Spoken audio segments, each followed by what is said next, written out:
Assalamualaikum warahmatullahi wabarakatuh. Perkenalkan, kami dari kelompok 1, saya Desna Marina Fatima sebagai pemateri pertama, dan teman saya yaitu Nurul Kolbi sebagai pemateri kedua, dan Riki Saputro sebagai pemateri ketiga. Nah, pada kesempatan kali ini, kami akan membahas materi yang berjudul Bahasa dan Masyarakat. Dalam materi ini ada 3 topik yang akan kami bahas. Yang pertama yaitu bahasa dan tutur, yang kedua verbal repertoire, dan yang ketiga yaitu masyarakat tutur. Nah, kita beralih ke materi yang pertama, yaitu bahasa dan tutur.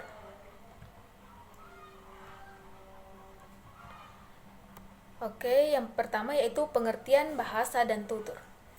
Pertama, pengertian bahasa.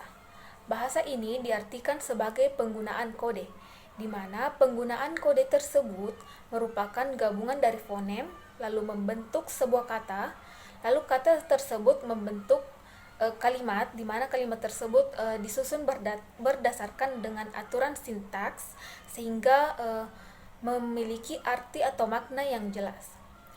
Nah, yang kedua yaitu tutur. Adapun pengertian tutur yaitu biasanya diartikan sebagai ujaran atau perkataan atau ucapan kata yang disampaikan oleh seseorang. Selanjutnya, perbedaan bahasa dan tutur. Nah, ada seorang ahli bahasa yang bernama Stephen Uliman menjelaskan perbedaan antara bahasa dan tutur. Yang pertama yaitu dia menjelaskan bahasa adalah wahana komunikasi. Nah, wahana komunikasi tersebut ditujukan untuk semua orang dalam suatu masyarakat. Sedangkan tutur, dia mengartikan bahwa tutur itu merupakan penggunaan wahana oleh seseorang pada suatu kejadian tertentu. Nah, untuk lebih jelasnya, kita dapat mengartikan bahwa bahasa itu sebagai sandi atau kode. Sedangkan tutur itu merupakan penyandiannya atau enkodenya. Nah, proses dari bahasa menjadi tutur yaitu penggunaan sandi dengan isi makna tertentu oleh penutur, lalu kemudian dikodekan dan ditafsirkan maknanya oleh pendengar. Dan selanjutnya yaitu perbedaan yang kedua yaitu bahasa adalah sistem yang tersimpan di dalam benak. Nah, maksud dari kata tersebut yaitu bahasa itu masih merupakan sesuatu yang potensial berupa daya yang tersembunyi dalam pikiran kita, dan juga merupakan sistem tanda yang tersimpan di dalam benak kita yang berbentuk memori. Lalu hal tersebut siap kita aktualisasikan atau wujudkan dan diterjemahkan ke dalam bunyi-bunyi yang bersifat fisik dalam proses tutur. Nah, bunyi-bunyi yang bersifat fisik tersebut dinamakan tutur atau tuturan.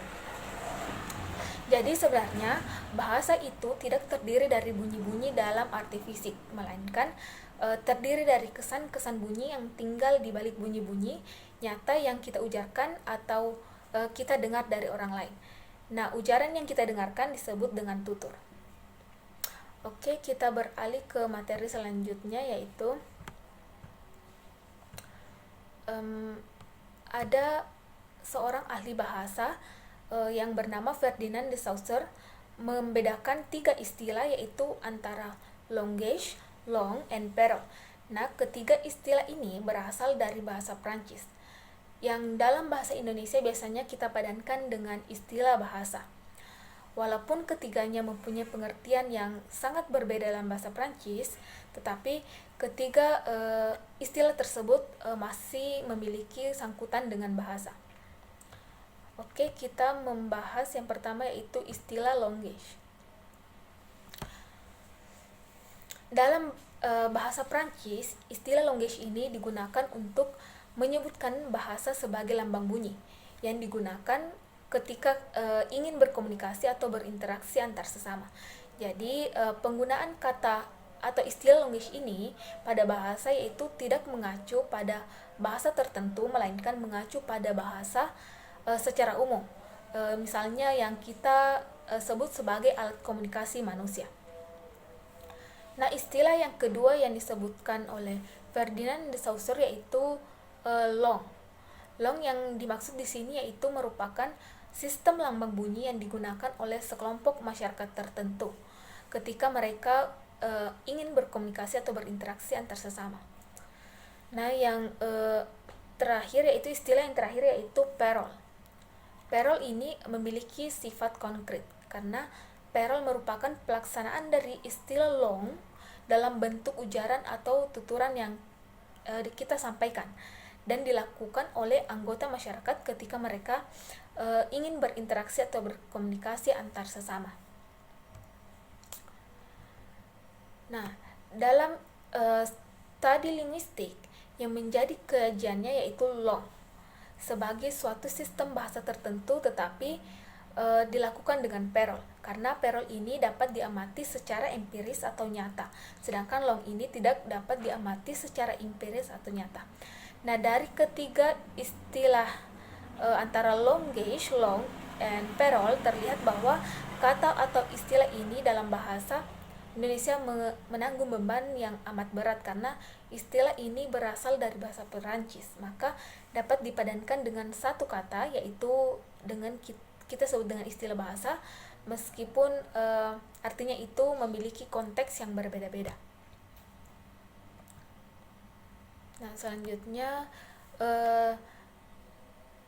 dalam sebagai language, bahasa itu bersifat universal sebab dia adalah satu sistem lambang bunyi yang digunakan manusia pada umumnya, bukan manusia pada satu tempat atau satu masa tertentu. Tetapi sebagai long, bahasa itu meskipun ada sedikit ciri-ciri keuniversalannya, bahasa itu bersifat terbatas pada satu masyarakat tertentu. Satu masyarakat tertentu ini memang agak sulit atau sukar rumusannya. Namun dengan adanya ciri saling mengerti atau sering kita sebut dengan mutual intelligible, kita bisa memakai batasan dalam satu bahasa tersebut. Jadi kita mengambil satu contoh, yaitu misalnya penduduk yang ada di daerah Bone dengan di daerah di Sinjai misalnya masih berada dalam satu masyarakat bahasa atau masih dalam satu bahasa, misalnya menggunakan bahasa Bugis, karena mereka masih dapat mengerti dengan alat verbalnya atau alat atau bahasa yang mereka sampaikan ketika mereka berinteraksi secara verbal. Jadi mereka masih disebut dengan satu masyarakat bahasa karena masih mengerti dengan apa yang disampaikan, meskipun bahasa Bugis yang mereka sampaikan mungkin memiliki perbedaan dari segi intonasi atau logat, atau mungkin ada beberapa huruf yang membedakan dari kata-kata yang mereka ucapkan, tetapi mereka masih bisa saling mengerti antar satu sama lain. Mungkin hanya itu yang sempat saya sampaikan. Materi selanjutnya akan dilanjutkan oleh pemateri kedua.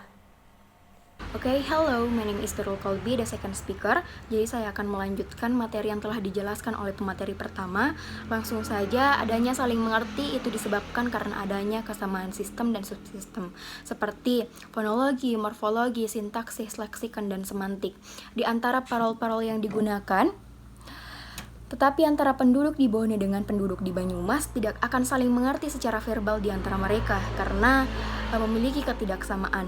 Hal ini terjadi karena parol-parol yang digunakan di antara penduduk kedua tempat itu mempunyai kesamaan sistem maupun subsistem, ketidaksamaan.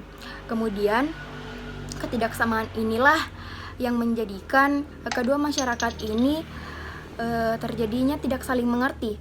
Hal ini menandai adanya dua sistem language yang berbeda.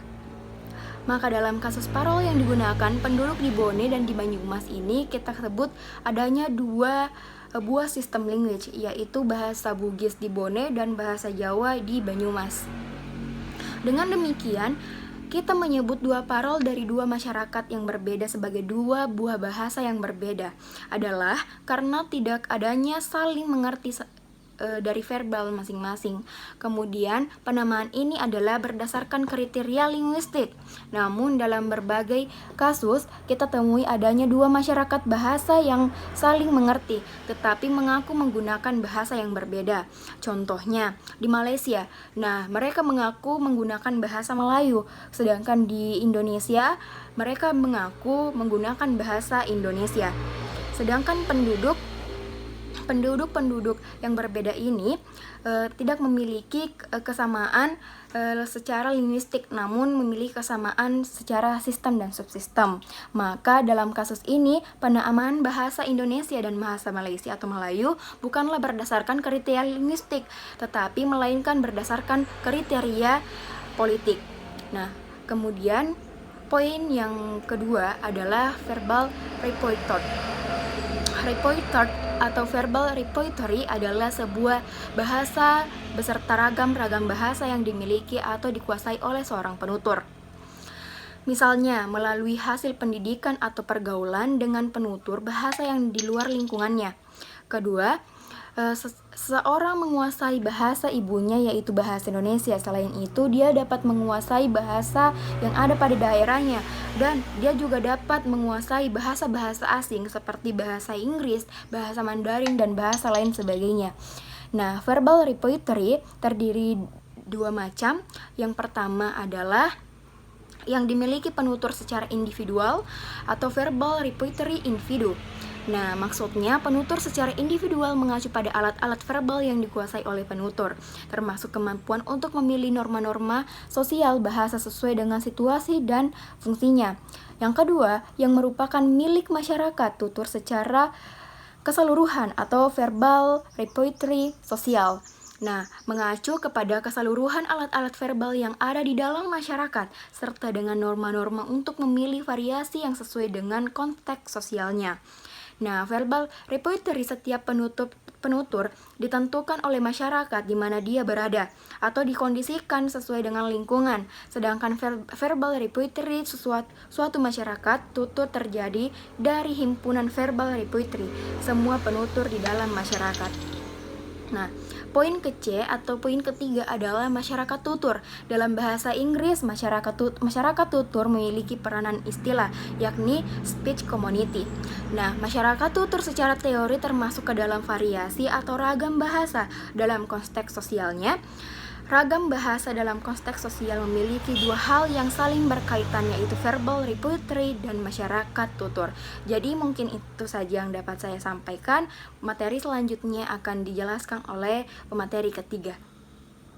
Kelompok atau suatu masyarakat mempunyai verbal repertoire yang relatif sama, serta mereka mempunyai penilaian yang sama terhadap norma-norma pemakaian bahasa yang digunakan dalam masyarakat.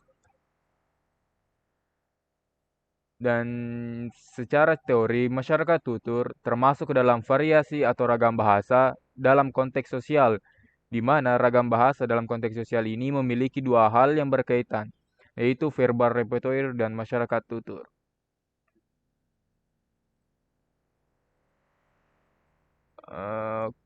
And next, definition of speech society according to expert. Yang pertama itu menurut based on Abdul Syukur Ibrahim 1993 126, di mana dia mengungkapkan bahwa masyarakat tutur itu adalah kelompok manusia yang ditandai oleh interaksi regular dan sering, dengan menggunakan isyarat-isyarat verbal dan terpisahkan dari kelompok-kelompok yang lain, menurut perbedaan dalam penggunaan bahasa. Untuk dapat disebut suatu masyarakat tutur, perlu adanya peran di antara para penuturnya, bahwa mereka merasa memiliki tutur yang sama.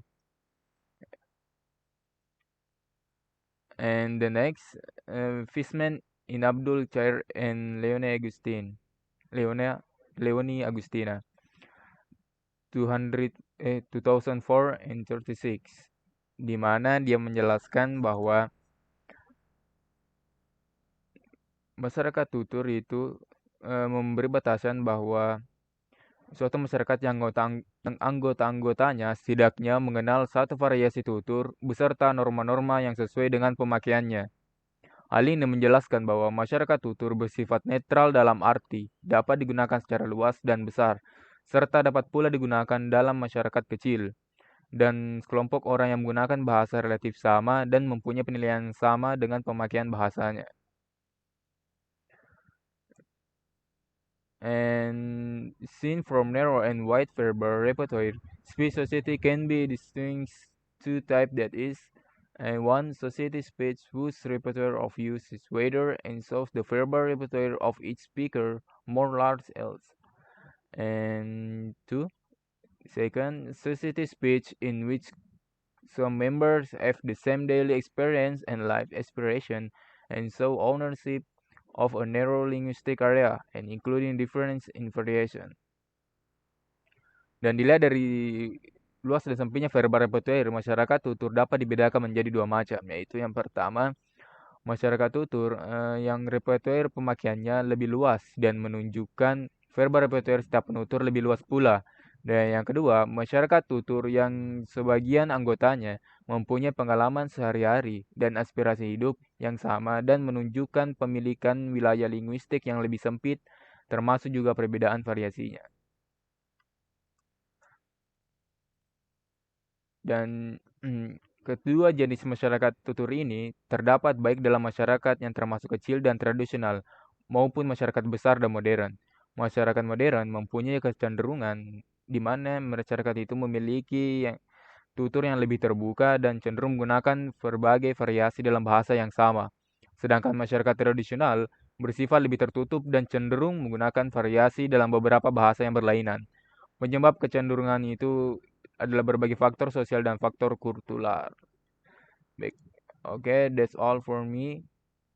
Thank you. Assalamualaikum warahmatullahi wabarakatuh.